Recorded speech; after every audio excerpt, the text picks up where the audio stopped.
Salut tout le monde, je suis Lola et vous écoutez aujourd'hui Curiosité. Curiosité, c'est le podcast hebdomadaire qui parle de nombreux sujets liés à la sexualité. Est-ce que vous vous souvenez de votre première fois ? Et si vous ne l'avez pas encore faite, est-ce que vous aussi, vous avez beaucoup de doutes, de peurs, d'angoisses et vous ne savez pas comment faire ? Est-ce que vous imaginez votre première fois romancée comme celle des films ?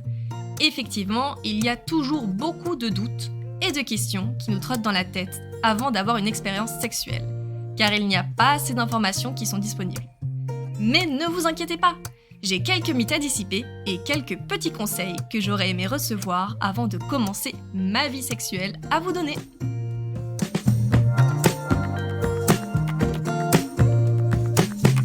Curiosité par Sexy Avenue. Mais d'abord, qu'est-ce qu'on entend par la première fois ? Parce qu'il n'y en a pas qu'une. Chaque fois que vous expérimentez quelque chose de nouveau, c'est toujours une première fois. Et dans le sexe, c'est la même chose. Que ce soit la première masturbation, le premier rapport oral, le premier rapport pénétratif, qu'il soit anal ou vaginal, la première fois que vous essayez le BDSM. Je veux dire, on n'arrête jamais d'avoir des premières fois dans notre vie sexuelle. Mais alors, comment éviter les doutes, les peurs et les stéréotypes ?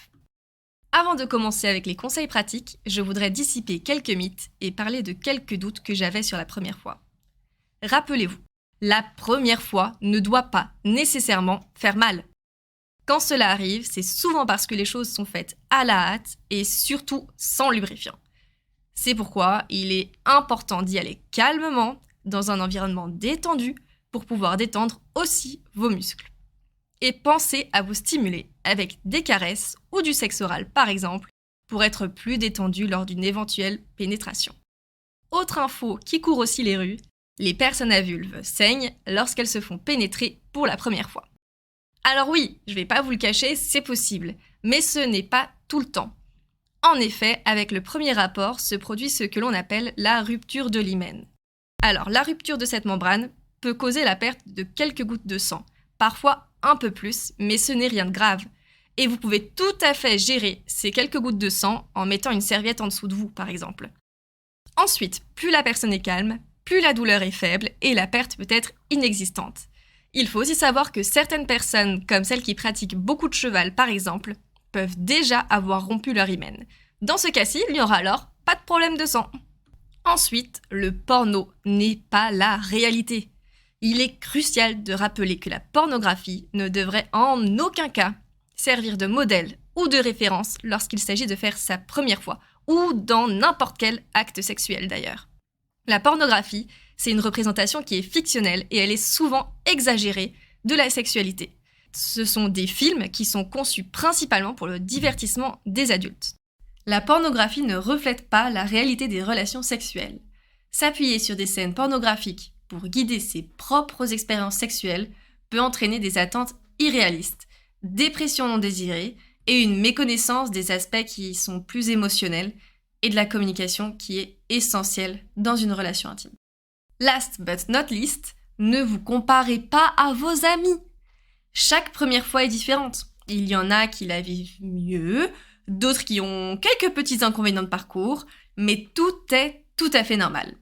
S'il n'y a pas d'érection, si vous n'arrivez pas à l'orgasme, si vous tombez, ou je ne sais quoi d'autre, ça ne fait rien. Ça arrive. Si vous saviez déjà comment faire l'amour, ce ne serait pas votre première fois, si. Maintenant que nous avons dissipé les doutes, les peurs et les mythes, ou du moins je l'espère, passons à l'action. Tout d'abord, respectez toujours vos envies. Il n'y a pas d'âge pour faire l'amour. Il n'est donc pas mauvais de vouloir attendre, mais il ne l'est pas non plus, comme on pourrait dire, de brûler les étapes. Ce qui compte, c'est de le faire quand on se sent prêt ou prête, sans se laisser influencer par les pressions extérieures. Ensuite, renseignez-vous sur les infections sexuellement transmissibles, qu'on appelle aussi les IST, mais aussi sur les protections et la contraception. Ne l'oubliez jamais. Que ce soit le préservatif masculin ou féminin, et oui, il existe aussi, que ce soit une digue dentaire pour pratiquer le sexe oral de l'anus ou de la vulve, il faut de toute façon utiliser des protections. Non seulement elles sont là pour vous protéger des IST, mais aussi des grossesses qui sont peut-être pas désirées. Troisième tips, communiquez toujours avec votre partenaire, que ce soit avant, pendant ou après le sexe. Vous pouvez partager des doutes, des peurs, des désirs avant la relation pour définir des limites et des règles par exemple. Mais même au lit, pendant la relation, lorsque vous avez déjà commencé, n'hésitez pas à dire si vous aimez ce que vous faites, si vous voulez changer de rythme par exemple, de position ou quoi que ce soit. Et même après, prenez un petit moment d'aftercare pour échanger vos opinions sur le moment que vous avez partagé. C'était terrible, j'ai adoré ça. La prochaine fois, vous pourrez essayer ceci ou cela. 4e petit conseil, rappelez-vous l'importance de la stimulation avant une éventuelle pénétration.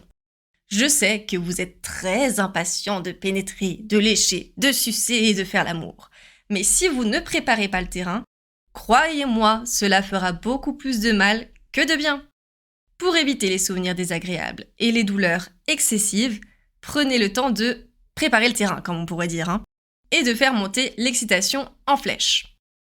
Le pipou se redresse, la vulve commence à mouiller, et on est tous et toutes bien plus heureux. Baisers, caresses, massages sensuels, faites ce que vous voulez pour créer une bonne ambiance. Autre conseil supplémentaire pour que vous appréciez ce moment, on a une sorte de petit pack de démarrage qui est essentiel pour la première fois. Il comprend donc des protections, again, une ambiance détendue avec des lumières, des bougies parfumées, pourquoi pas des pétales de rose, un endroit calme, alors oui, on oublie totalement la chambre des parents qui pourrait rentrer à tout moment, et surtout du lubrifiant. Ce pauvre malheureux, trop souvent oublié, est au contraire votre meilleur ami en matière de sexe. Car oui, la salive, ça vaut pas un clou. Déjà, elle sèche tout de suite, elle a pas vraiment la texture idéale, et en fait, de toute façon, elle sert à rien. Alors, lubrifiez et lubrifiez encore. J'espère vous avoir donné quelques conseils utiles. Ce sont en tous les cas des conseils que j'aurais aimé recevoir avant de faire ma première fois, qui, comme pour la plupart du monde, s'est avéré être un gros flop. Après, aujourd'hui, j'en ris et j'y repense avec le sourire, donc bon, ça va. Donc, petit rappel des fondamentaux. Il n'y a pas d'âge idéal pour une première fois. Protégez-vous. Utilisez un lubrifiant et allez-y tranquillement, sans vous attendre aux grandes scènes fictives des films romantiques, car il y a certainement quelque chose qui va mal se passer, et c'est ce qui en fait une première fois. Donc, don't worry et faites l'amour. Je vous dis donc à la semaine prochaine. N'hésitez pas à retrouver Sexy Avenue sur toutes les plateformes, que ce soit Instagram, TikTok, Twitter, Facebook ou encore Pinterest. Et vous écoutez ce podcast via une application. Alors, où que vous soyez, n'hésitez pas à nous laisser 5 étoiles, ainsi qu'un petit commentaire qui fait toujours plaisir. Une belle semaine à vous!